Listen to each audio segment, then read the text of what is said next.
meets world. Boy meets world. When this boy meets world. What up, Bros? What up, bruz? And welcome to Bro Meets World. When it's Bro Meets World. Boy Meets World Fancast. Hey! Episode 91. I'm Ceej. And I am Tony Coitus. What is new? I mean, it's new, honestly? It's 2021. We're coming back with season 5. There's a lot to discuss. The season is, I would say, probably the fan favorite season of the series. I would say this is like we start to get a lot more things that Boy Meets World is remembered for.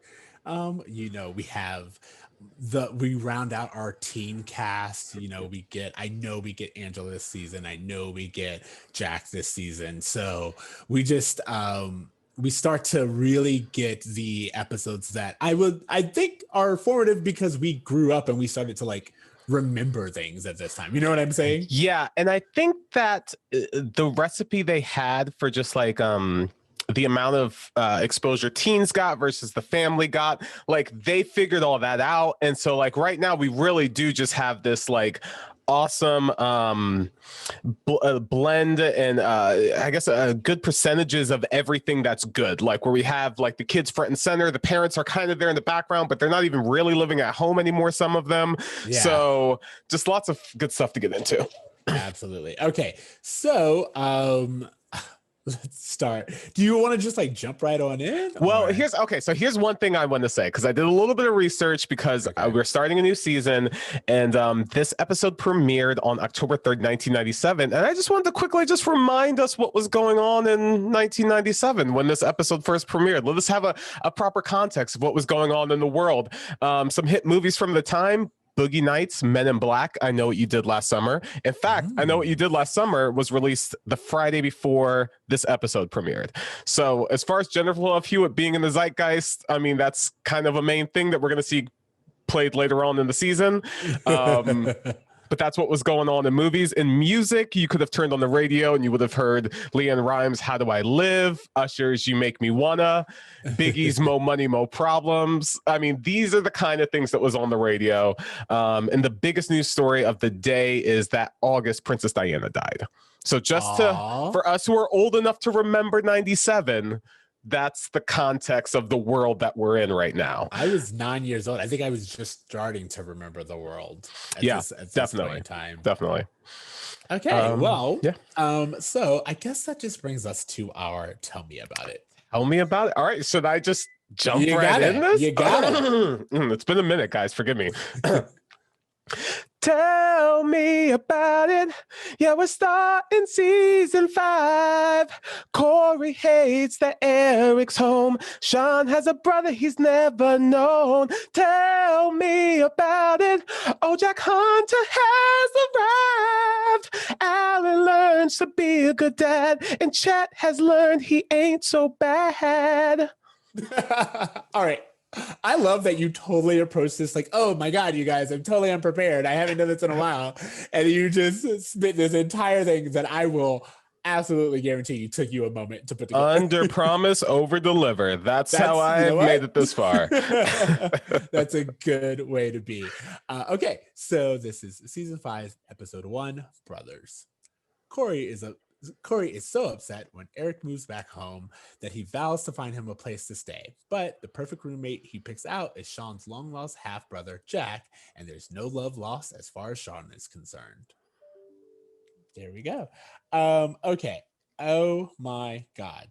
I have like a lot to say for this. First of all, like just the way that it starts off, I will give it credit. It is called Boy Meets World. Clearly, it's centered around men. But like, well, we have a new opening theme song this season. Oh, honestly, I hit next when I was watching, and you didn't even realize that we got a brand new theme song, the most classic theme song of the bunch. I believe this is our 3rd theme after the our 4th. So early because like we haven't even met. I know. but it's the first theme was the one where Corey's like has the paper airplane and is like dun, dun, dun, the one I hated from season 1.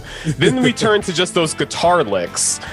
Where it was just Shawn, Corey, and Eric. Then our third one was the one with all 3 of them in Topanga in the convertible, which is the da-na-na-na-na-na. And now we finally have a theme song with words, which, by the way, for those who grew up watching TGIF, you'll know that this was the only show that did not have a singable theme song.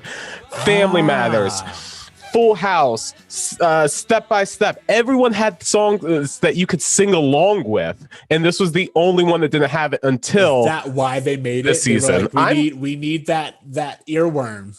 Well, you know, it's a different vibe. It's like an acoustic guitar kind of vibe. I mean, we sample it for our intro, and it's almost timeless in the way that the other ones kind of, when you hear the Full House theme song or the Family Matters, you think of the 90s. Whereas this one just kind of sounds like, when you just hear that acoustic guitar, it's like that could just be any time. I don't know. I would disagree. I feel like it's still 90s because it's so, as you're saying, that acoustic guitar, it's MTV Unplugged. It's like, that's what I think when I get it. Does feel like MTV. We're definitely dealing with like this plaid wearing, what did we have? The whole alt movement. I drink coffee. Zine generation. Yes. They are becoming, I mean, they're Gen Xers, right? Yeah. Okay. Yeah. They're growing into their Gen X-ness, I guess.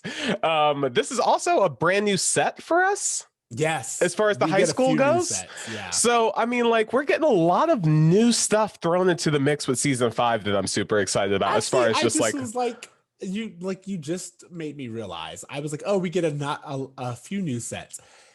Is the boys' apartment just Turner's apartment? Yes. Reformatted. And I was like, wait a minute. 100%. Turner's dead. These kids have moved in. No, you'll actually notice too that this apartment in this episode actually kind of appears very small. Whereas I believe next episodes, the apartment like is big once it's furnished. And I think they needed to expand because they couldn't fit furniture in there. But that set is new, which I love. And I also love the new high school set. I love that the seniors have their own hall and that it's just a different feel to it. It's funny that you said that because I was thinking to myself, I was like, we didn't have, like, we had a senior parking lot. Like, that's all I can remember. Oh, yeah. But I do remember the freshmen being separate from the other class in our high school. That's what I said. I was like, the freshmen had their own building, but the I can't even think of the words I'm using right now. But the other ones, like the seniors didn't. That's what I was trying to. Totally. And I think at a certain point when you get to junior, senior year, I mean, like a lot of those classes are filled with all kinds of, I don't know. Sometimes I had a sophomore in an advanced science class. You just never knew. Everyone's on a different track. One of the things I want to talk about when we are introduced to the new set and we're like, oh, senior year, they're talking about like all their expectations of what senior year is going to be, which includes a lot of teacher and student personal relationships. Yes. And that was like, of course I looked at it and I was like, do we have to do this? And apparently the answer is yes. I never understand why we are so fixated on this. It's really, I won't say upsetting, but it is really, it's problematic for sure, it was just an interesting thing I noticed. And I also wrote down the fact that Feeney brought them iced frappuccinos, which just does not seem like anything the kids in the earlier seasons would at all be interested in. So no, they wouldn't. Again, we're getting into this whole I hang out in a coffee place vibe. That's what we're leaning towards now, because that's what's it.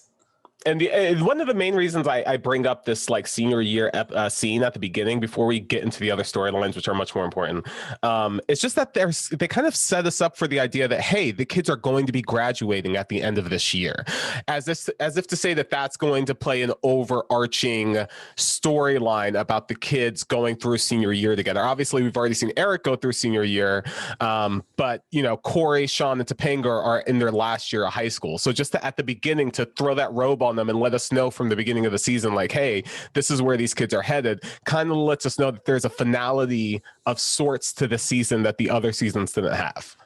I like that. I like that approach, and I like that kind of thinking that they're basically giving us a spoiler are like a tease of where we're headed. Especially since at the time we know this, they stay in junior year for like 2 seasons. So they're like, Yeah, no, I think they skipped 7th and 8th grade or something like that. Like they skipped 2 whole years. They're like, we're actually going to graduate this year, just letting you know. Which a better choice. I think overall, like the episodes that we get this season, I think are better for it. So yeah, I just wanted to quickly point that out before we get into all the fun Eric and Shawn stuff.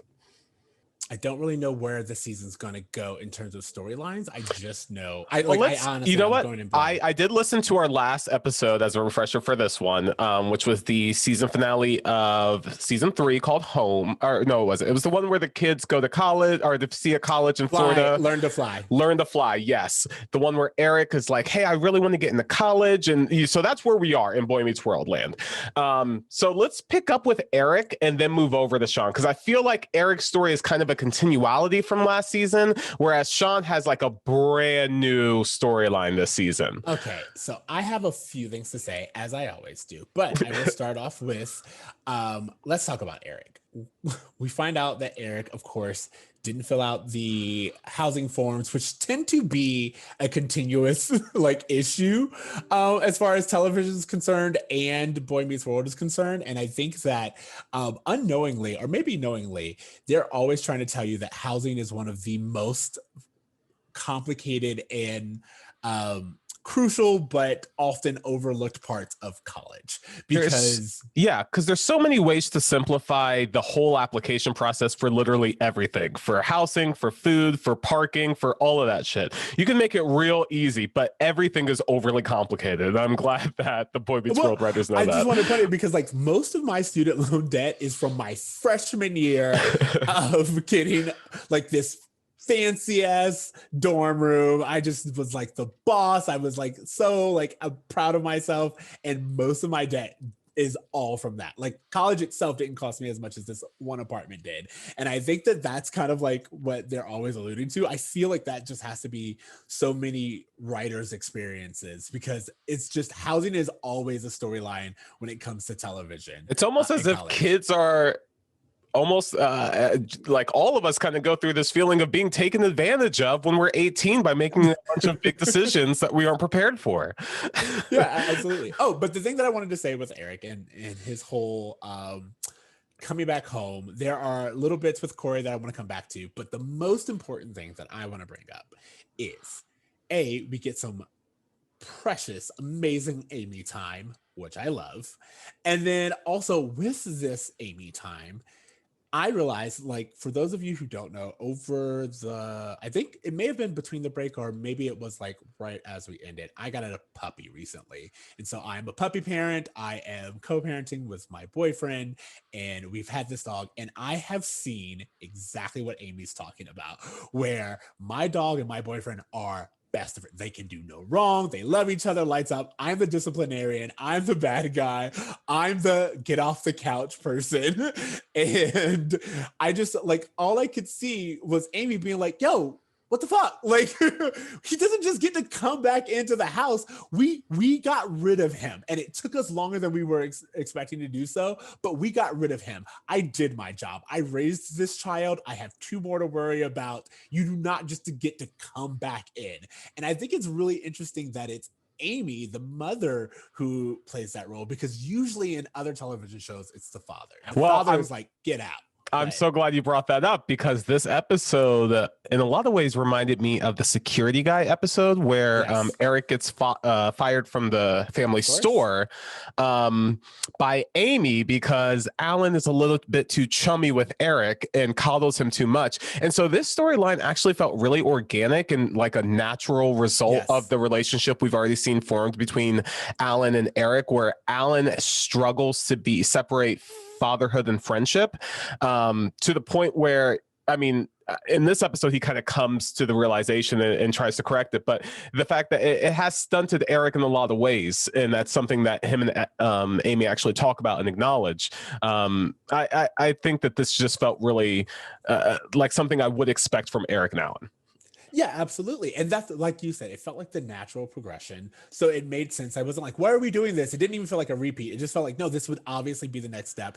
Even like Alan being like, hey, do you want some cake? How long are you like, it's not that big of a deal. Let's just chill. And Amy's like immediately, like Amy's like, what are you doing here? Why are you here now?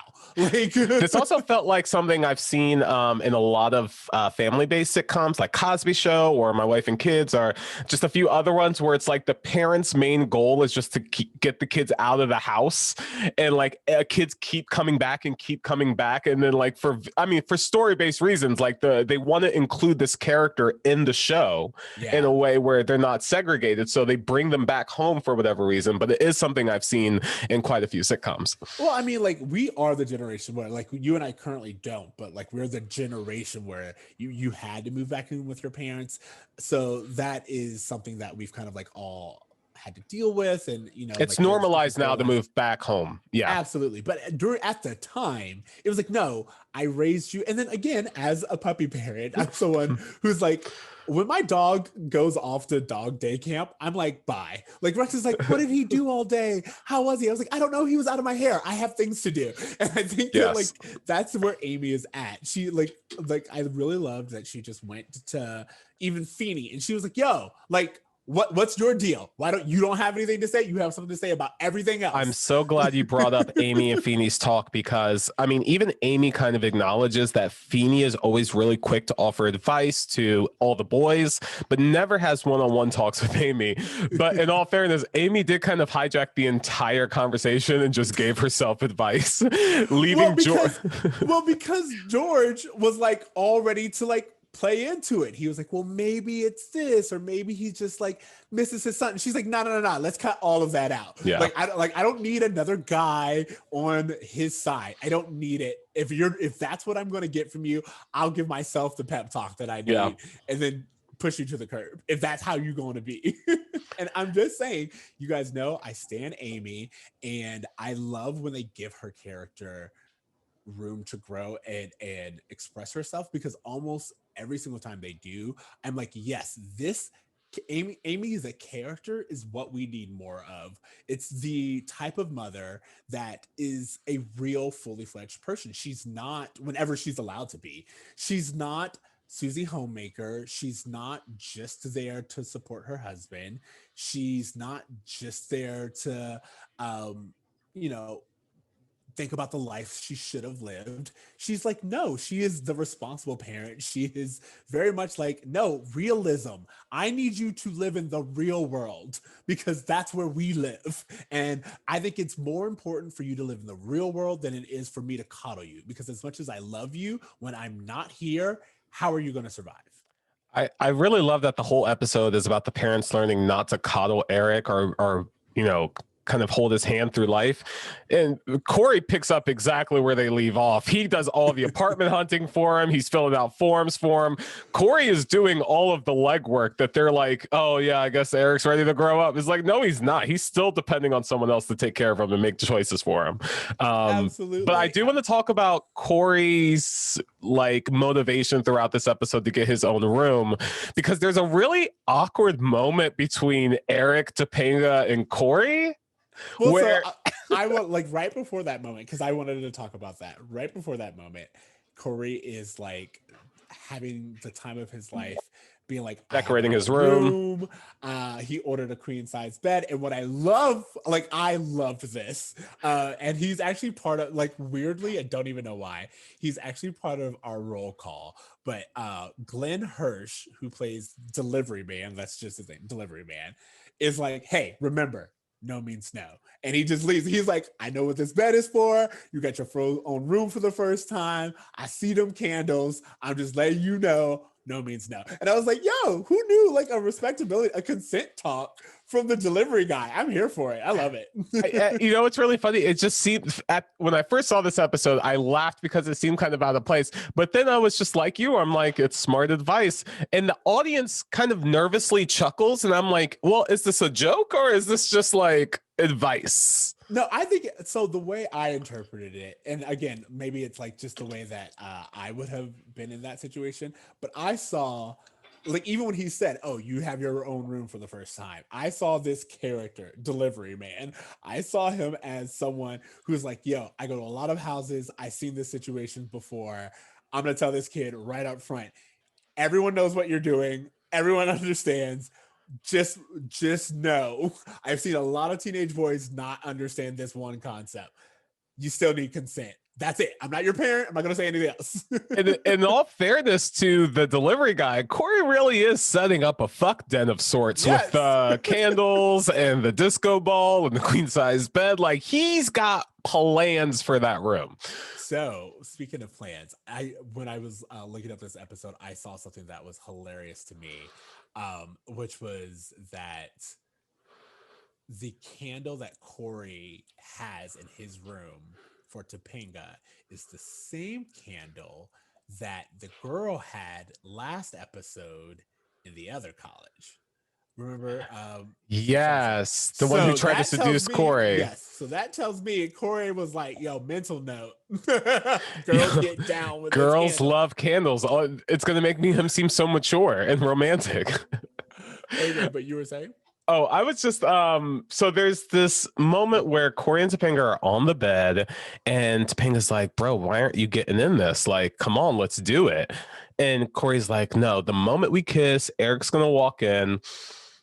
And she's like, "Forget about that." They kiss. Of course, Eric walks right in. He sits down next to Topanga and he starts like doing bicep curls next to her.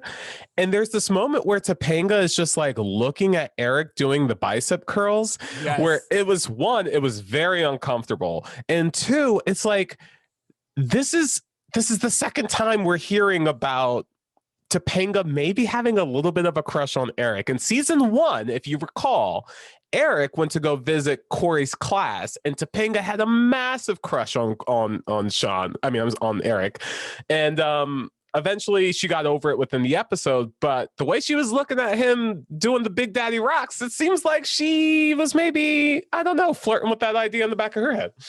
Yeah, no. So I don't know about that. I think it's just like Topanga's getting older, and she's like, "Yo, I'm not necessarily having sex, but I'm still interested in sex." And Eric's working on his body. Corey has the body that he has. I'm not saying anything's wrong with it. I'm just saying that she's exploring her options. She's trying to get laid, and Corey wasn't into it. She was ready, and that's when Big Daddy Rocks came along. Yeah, Big Daddy Rocks. Hey, I thought that was hilarious. One thing I want to point out, Eric's hair is a little bit longer in this season, in this episode. Your correlation theory of his hair getting longer correlating with his IQ dropping, like the longer his hair is, the dumber he gets. Yep. We're seeing some of that play in too, because he's a real buffoon for a lot of the earlier scenes of the episode. I just noticed that Corey's hair is like this really weird brown color. Not weird in like a bad way, but like it's just different from what it was. Does it have red highlights? Yeah, it's something like that. It was just I thought it was cute, but I was just like, "Oh, look at this." Maybe he's just growing into different things. I don't know. I have no idea how that hair works. So I want to talk, like I already kind of mentioned delivery guy. So let's just bring up our other roll call person, which is Jack, who's Matthew Lawrence, the cast, Matthew Lawrence. And I'm very interested to see how Jack plays into this, because even the Jack we saw right now, there are like hints of the Jack that he will become, but he's a different character, at least of right now. And I wanted to say I love Jack, but I'm also like, I don't really know if I love Jack or if I just am remembering differently. Also, I love the Lawrence brothers. Like I love them as an idea. Yeah, you know what I mean? The Lawrence brothers are 90s prime ribs. Like that's the bread and butter of 90s. Well, actually, I think we talked about this earlier. They're not 90s Jonas. They're 90s Hemsworth. Like there was like a Hemsworth. Oh, that's like, offensive right to the Hemsworths. But no. But they were at the time. Come on. At the time, Joey Lawrence was, like the exact same thing. The hair. He was the Chris. He also had a great rap album that came out in the early 90s. Great is like a loose term. Let me ask you this question, Ceej. Shawn, Eric, Jack, who would you rather? Shawn, Eric, Jack. Ooh. Shawn, Eric, Jack. Honestly, are we talking Jack now? Yes, Jack now, not Jack when he's all jacked up. Jack's jacked. Yeah. At this point in time, I'm gonna have to go with Eric, and that's only for two reasons. One, Eric has like a more fuller body that like I don't like boys with boys' bodies. Like that's just not my thing. Thankfully, and then also the character Eric is of age, and I don't think Shawn is. So I'm gonna go with Eric in this particular episode. But long term, honestly, I'm just like, yo, where's Turner at? Like, if longer with us, rest in peace. I even like maybe throw Alan into the mix. I just like none of the boys really do it for me, and I will be like, I know I'm the outlier, but I've never really found any of the boys, like the children in Boy Meets World, attractive. Like, okay, yeah, like Eric can sometimes do it for me, but Turner was like someone who did it. Alan every now and then has I think the Jack we see in this season is quite different than the Jack we see in season 6 and 7, where he puts on some muscle and some hair gel and starts getting real douchey. So I feel like your attraction will grow for him as soon as he becomes a douchebag. We can monitor it. And I don't know how to take that, but I also can't really refute it. So. Okay, so Shawn has another sibling that we've never met. I mean, this is what, the third one? Third one. Also, well, let's see. We have the sister who straightened Corey's hair. We have the brother from the half brother who Corey filmed stealing merchandise or computers or something. And so now number 3, we get Jack. And what's really weird about Jack is he's older, but has a different mom. But also at some point in time, they lived together. He's older by like a year, right? Because he's starting college. Either way, it's what's weird about that dynamic. Think about this. Shawn's mother is Verna, but he also grew up with Jack at some point in time, who is Chet's biological son. And he's only a year apart, which means at some point in time, Chet had 2 women pregnant, or had a newborn and then got Verna pregnant. At some point in time, they all cohabited, or had like or Shawn lived with. Again, it's just very, very complicated and weird. I'm trying to figure it out. Can I speak to this? Yeah. Okay, so not to spoil too much, but we do learn later in the season when the kids have their drinking episode that part of the reason things didn't work out between Jack's mom and Chet was because Chet turned into an ugly alcoholic. So alcoholism played a huge part in their relationship breaking. And I have to imagine that Chet, being who he is one of those guys that was like, he'd show up, he'd be in his life for a little bit, maybe he'd leave for a while. It was kind of a come and go thing while they were young. And maybe Shawn had the relationship with Jack that most of us have with some cousins, where we hardly ever see them, but we do know that they're there. So I just do think that his introduction and the history with Chet and all of that is really interesting. I want to know where the fuck Verna is. I want to know what is her perspective to, hey, this kid who was probably a huge argument at the time.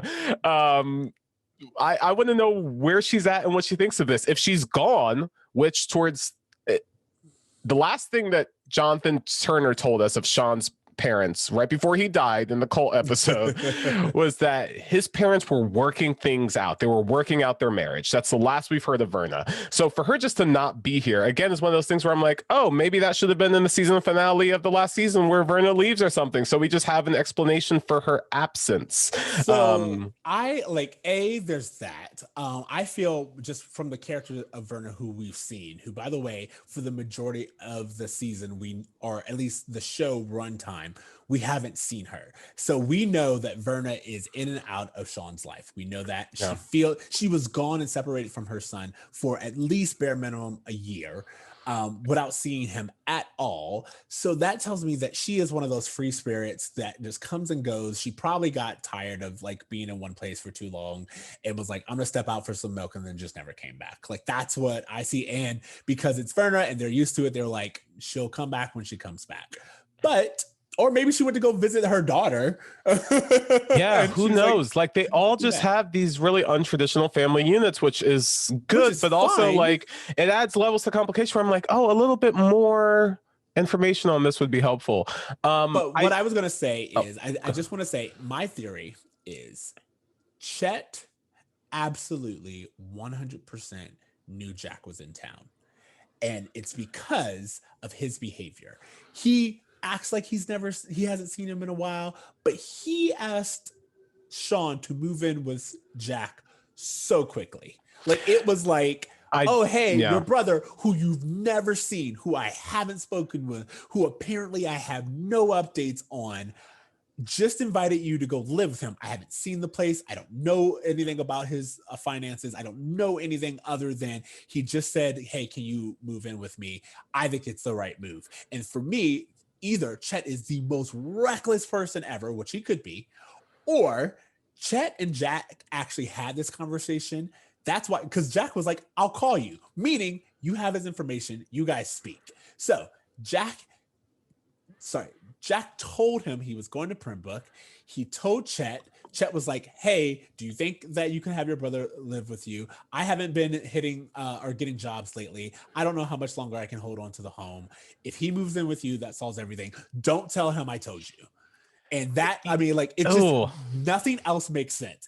Okay, so I had a completely different understanding of this. Okay, And okay. my theory for what's going on here has a lot to do with Chet's insecurities as a father more than anything else. I think that Chet has always felt like he would be a shitty dad, which is why he threw him on Turner, which is why he's thrown him on the Matthews, which is basically what he said to Shawn when last season when they reunited, which was this idea that like, hey, I've never been much of a father. And Shawn's just like, dude, I just need you around. I think that was the prison episode where Turner went to pick Shawn up when Chet and him got arrested.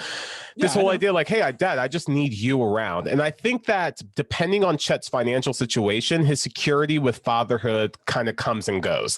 And I think in this instant, he's like, not only do I feel insecure, but I know that this kid who is still family, who would be a great influence on Shawn because he's a college kid and I want my kid to go to college. I feel like that's a genuine idea. He saw this opportunity as like this is going to be a better life for you that I can't provide you, which is the way Chet has always felt about Shawn. 5 seconds ago, he said that he thought Jack needed a place to stay. If you think that someone needs a place to stay and that person tells you, that means you think that person's homeless. And if that person says, actually, I have a place, I'm just looking for a roommate, you don't immediately suggest your teenage son. No, That's I kind of get it. He wants him to live with someone. He wants him to have better influences than him because in his life, he's hanging out in this trailer park with the uncles that we've been introduced to with Shawn, his whole extended family. Like, there's not a lot of opportunity for him there. Jack has been here for Jack was in the house for 5 minutes. You know nothing about the living situation. You're right. I don't think nothing. Chet really thought a lot about this. I think he went on his first instinct, which is why it came off like kind of rude to Shawn in that way. In the way that later on, when Alan does it, Shawn's kind of able to understand it better because it's done in a better way. It's done with more thought. Yeah. Again, I said either one is options. Either one is valid, but it's one or the other. Either Chet is completely reckless with his son, which I mean, Chet is smart. As bad as the father as Chet is smart. So I just don't see it.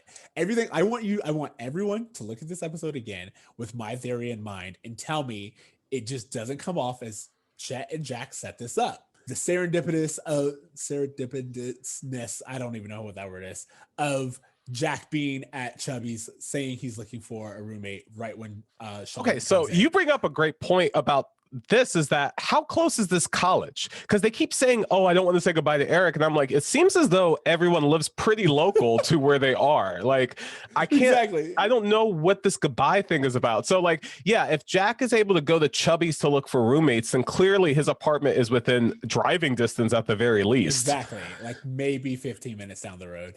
And if that, Chubby probably delivers to wherever it is. And so I'm just, in my opinion, it's just I want everyone to look at the episode with my theory in mind and tell me that it just doesn't all fit so well. Maybe Chet views this as an opportunity just to get the hell out of Dodge. Yes, like he this was is what I'm maybe saying. this is something that wasn't premeditated, but again, I'll watch it again to see if it was. But maybe it was just this opportunity, like, hey, like Shawn has a place to stay. It kind of relieves me of a financial burden. I'm gonna take this up. I'm saying all the same reasons that you did. I have the exact same reasons. I just think that Chet knew Jack was in town before. That's it. Either he says, "I came here for you." That's what Jack says. Yeah, he does say that, which also makes me wonder if he specifically chose this college to be closer to Shawn. Like, I would like to know why he chose Pembroke, which is a college that seems to be within walking distance of his brother.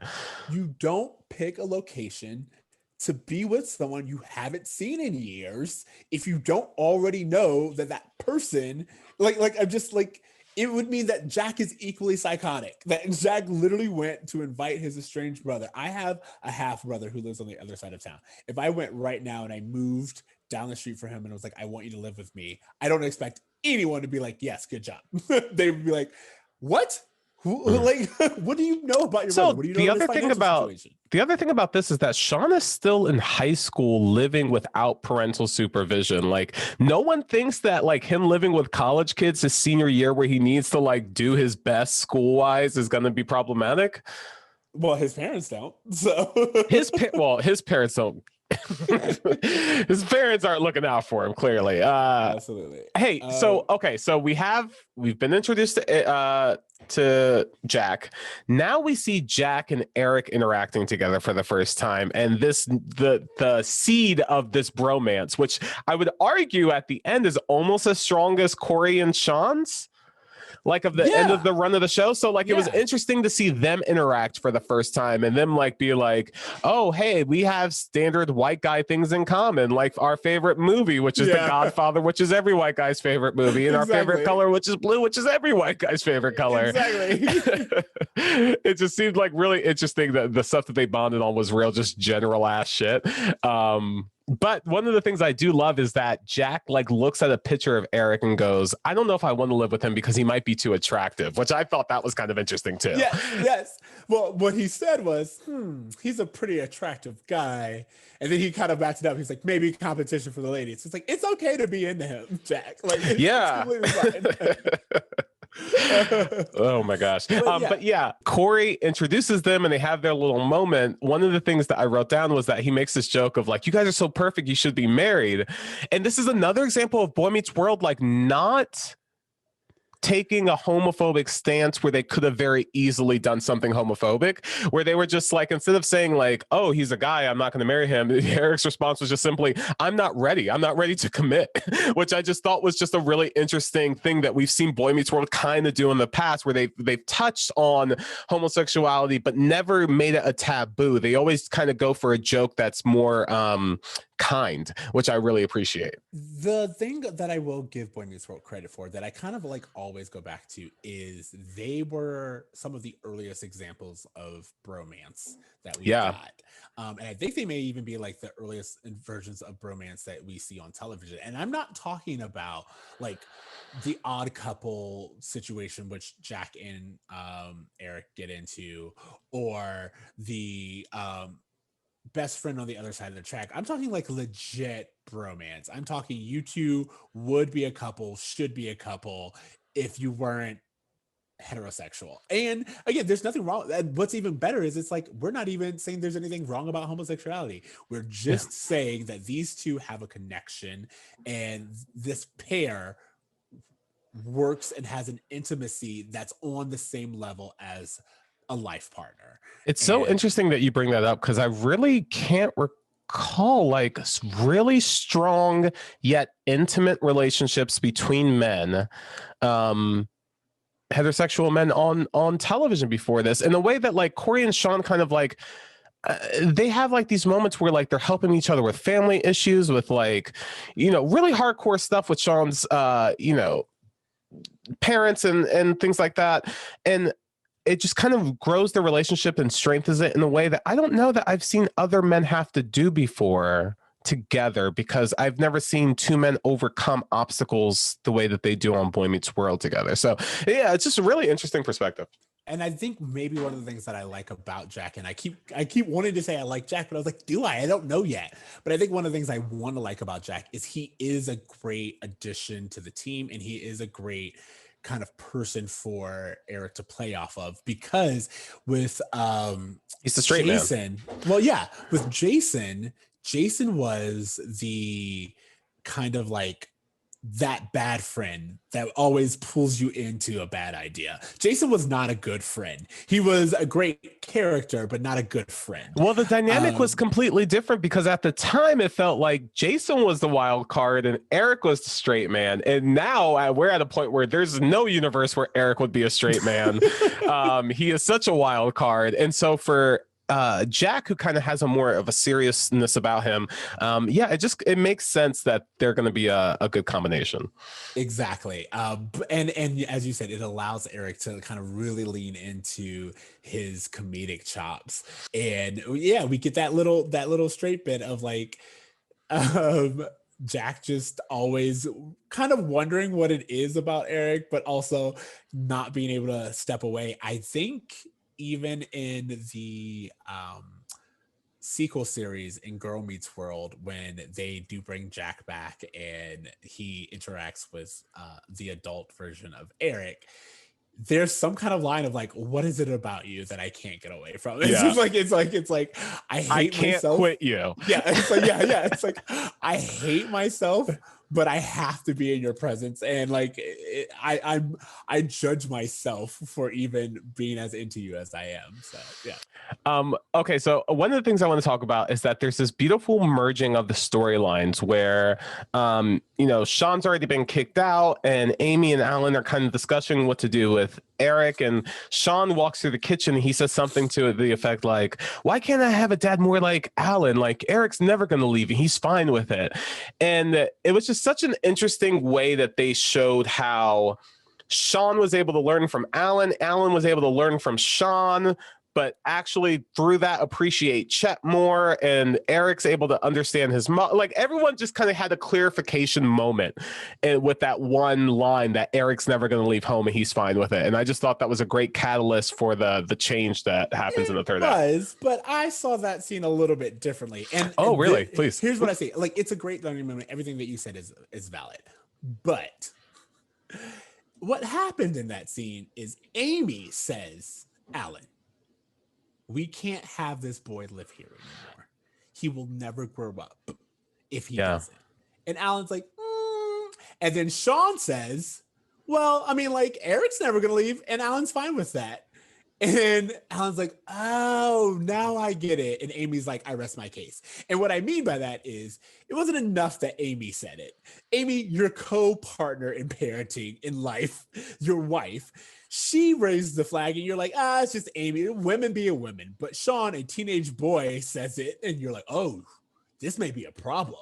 And that's why I was like, this is why I get so upset with how they treat Amy, because she has so much insight, and it's usually just like thrown to the side for another man, which is why I loved her response when Feedy was like, you're not going to give me what I need to say. I'm just going to do it on my own. To give Alan a little bit of credit, what I'm going to assume happened is that he assumed that Eric wasn't going to take advantage of the situation, but hearing Shawn, a child's perspective of it, he kind of realized that Eric was never going to be mature enough to get to that step. It's not the end of the world. I just noticed that when Amy said something, and like most people, especially like anyone who's like studied feminism and all this other stuff, there's just this habit of like when a woman speaks, everyone's like, I didn't hear it. But when a guy says the exact same thing, it's like, oh, that's a really good They point. do that on Always Sunny all the time, like specifically, like Dee will say something and then immediately Mac will repeat the exact thing that Dee said, and everyone will be like, great idea. I love that. If the show was self-aware, it would be amazing. amazing. But the fact that it's not, it just makes that moment infuriating. Wait, but I have keep two going. more things I just want to talk about with this episode, which one of the things I really liked is that Alan made sure that Shawn was there to see his conversation with Eric, which I thought was a really thoughtful and considerate move. He's like, hey, stay here, your family. And at first you're like, oh, he just doesn't want him to leave because he doesn't want him to feel uncomfortable. But I always thought that Alan wanted to make sure that Shawn overheard that Eric was going to get the same treatment, which I really liked. The only last thing I want to say is that when they're in the apartment at the end and Corey's like, oh, do we want to do a 1 year lease? Let's go ahead and do 3. That's how many seasons are left in the show. Okay. That's So cute. I don't know if they got ordered for 3 more years or if they were just on the year-to-year basis, but they were able to correctly predict that they would be living in that apartment for 3 more years because that's how long the show goes on. Ultimately, I just think it was like good fun. It was a good episode to start with. Any episode with Chet is automatically like, there's just something about that actor. There's something about that character that just makes me smile. I know he's a horrible person, but every single time he's involved, I'm like, I'm going to enjoy this episode a little bit. For sure. Hey, do you have a Feeny lesson for this episode? I don't think there's like a real Feeny lesson, because any lesson that you would get would be inverted by like the other person. So like if we like say Eric, for example, if it's like you have to grow up sometime, then you have to take responsibility, whatever. Like say we made that doesn't apply to Shawn because Shawn was kicked out. His dad literally white fanged him. Can I take a crack at the Feeny lesson for this go for episode? I think the Feeny lesson is every new beginning is some other beginning's end. Okay. First of all, great song. Second of all, yeah, I think that's a good point. I like that. You were listening to that 90s coffee house music, bro. soundtrack. We're in 1997. I'm listening to the Spotify soundtracks, Buzz ballads or whatever it's called. Yeah. Oh my gosh. Yeah. Do you have any idea for grades? Yeah, I actually, to me, I'm gonna give this an A. I think it's just a solid episode. A minus. It gets the A because A, we have Chet. We introduce new characters that make sense, that last. We use a lot of the runtime positively. We get to see all of our characters. The reason why it gets the minus is for the dream sequence in the beginning, and I feel like that was filler. Like I feel like everything else really flows nicely and makes sense, but the beginning is very filler with the dream sequence. I do agree because we don't even have any scenes at school outside of that one. It's almost as if they could have saved that for the second episode. Exactly. And just focused on like non-school summertime shit in this one. Yeah, I'm gonna give it an A- as well. I think it was a good pilot start to the season, but I think I prefer the season 4 opener better, with Eric and Corey road tripping home and Eric wondering if he should come home or not. I kind of like that as a season opener a little bit better than this one. I think that was a stronger episode. So yeah, A-. It had a better theory, in my opinion. Better theme overall, I think. Okay, so we did grades. How about homework? What is your homework? Okay, so I have some homework I'm really excited about specifically for this episode, because the whole episode's theme is like, oh, Eric needs to grow up. He needs to, move on, get up. HBO Max has a movie called Wendy. Wendy is a retelling of Peter Pan with a Peter Pan played by a African-American boy. Interesting. Bro, I fucking love this movie. This movie is such a fresh, modern take on the story of Peter Pan. It's done by this director, Ben Zeitlin, who I love. He did this movie called Beasts of the Southern Wild a few years ago, which is one of my favorites. This movie, it does not have a high score on Rotten Tomatoes at all. And I'm begging you guys to fuck all that shit. It's from a bunch of like Gen Zers and boomers who just don't get what this movie's trying to say about childhood and losing your adolescence and like the strife of it. It feels very a movie of the moment for like our generation, Peter Pan for our generation. So and the fact that Wendy is not this just complicit sitting by a fire telling stories while everyone else is having action. Wendy is actually the lead character and kind of takes charge where Peter Pan kind of follows her lead. It's almost like everything that we would critique a Peter Pan movie for in our movie makeover podcast. They heard that podcast and was like, hey, let's do it their way. and then we got Wendy. So that's my Okay. recommendation. My recommendation is going to be this book called When No One Is Watching by Alyssa Cole. It is a book about also moving, gentrification. It's how did I describe it? It's like Rear Window meets Get Out is how like it's pitched, and in all honesty it is pretty much like those are good combinations once you know the full story. It's told by two different perspectives. One is a Black woman who lives in I believe it's Brooklyn, and then her white neighbor who moves in across the street, and you just kind of see these two storylines on the same block and different interpretations. And I just think that there's a lot to that. It's a really fun book. If you love a thriller, if you love a mystery, it's really good. I enjoyed reading it. I enjoyed listening to it. I said, this bitch, like, I don't know how many times. There are a few characters, white, who made me be like, oh, they are trying me. But also, I think it's a really good commentary on where you were talking about our generation. It's a really good commentary on like just housing situations in general. Like who gets to stay, who has to leave, what happens when they stay and leave. So it felt pretty relevant to me. And as I said, it's a really good time by a Black author and who, you know, read Black authors. So yeah, that is me. Absolutely. Speaking of Black creatives, don't we have something else we need to promote? Yes, I would like to also promote our second season of our movie makeover podcast. We have a bunch of new episodes that are going to be coming out with our new co-host, Christine, who we're really excited for you guys to meet. And I think she did an episode of Bromance World before. Yes. So she's going to be joining us full time on that podcast. And we're talking about some great classic movies. She's All That, Bring It On, 500 Days of Summer, Devil Wears Prada. We're getting into the nitty gritty of these and looking at them from a representation point of view, which, as you can tell from the movie titles, not a lot of representation in some of them. But we're kind of looking at it with a microscope and taking a look to see what we could have done better with those movies in terms of representation. I'm really excited. I think this is, I'm really excited for this series. I have a bunch of like ideas that I want to talk to you about later, but for our listeners, make sure that you check out our second season as it's coming out. Continue to listen to our fifth season of Bromance World. Dude, we've been doing this a long time. We've been in the podcast business a long time.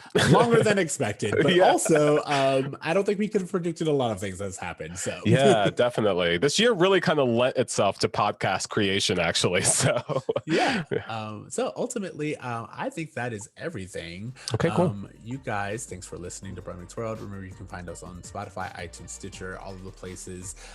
Leave us a rating. We have had a lot of crossover with other Boy Meets World podcasts. I'm really excited to have some more of them on this season. I think we're gonna have a really great season, and we have episodes that I'm sure people are going to want to talk about too. Oh, we have like there's just things that we have the Lauren episode, we have the Scream episode. I'm talking big time shit this season. Exactly. So you can find me on Twitter at I am not your Oreo. TC, you can find me on Instagram at @braverme. And like I said, please take a look at our movie makeover podcast, which is streaming everywhere. And while you're looking at our movie makeover podcast, also just follow and tweet us at Bromance World or follow us on Instagram. Either way, you guys have all the ways to connect with us. And ultimately, what we want you to do is remember to dream, try, and do some good. The world needs it. Absolutely. Later, bros. Later, bro. When this boy meets world.